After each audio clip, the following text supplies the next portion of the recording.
उत्तराखंड सरकार का बड़ा फैसला। धामी सरकार ने की योग नीति की घोषणा। योग नीति लाने वाला देश का पहला राज्य बना उत्तराखंड। उत्तराखंड को भारत की आध्यात्मिक और योग परंपरा की भूमि माना जाता है। आज भी ऋषिकेश, कौसानी, चंपावत जैसी जगहों पर कई दशकों से योग साधना के मुख्य केंद्र हैं। इस ऐतिहासिक, सांस्कृतिक और आध्यात्मिक विरासत को सजेते हुए उत्तराखंड सरकार ने बड़ी घोषणा की है। प्रदेश की धामी सरकार ने उत्तराखंड में योग नीति लाने का फैसला किया है और ऐसा करने वाला उत्तराखंड देश का पहला राज्य बन गया है।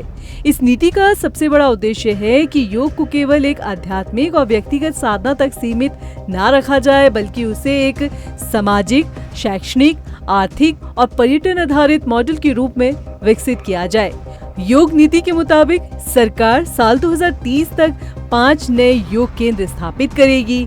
ये केंद्र जागेश्वर, मुक्तेश्वर, टिहरी झील, चंपावत की कोली ढेक झील क्षेत्र और पिथौरागढ़ की व्यास घाटी में स्थापित होंगे।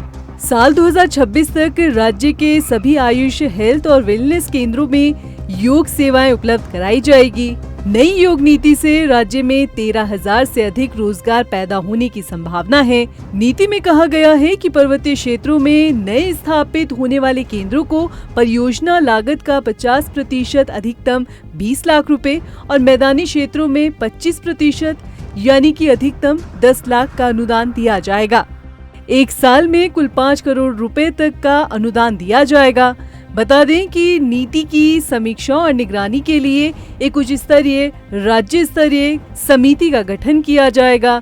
नीति को अमल में लाने के लिए आगामी 5 सालों में लगभग 35 करोड़ रुपए खर्च होगा।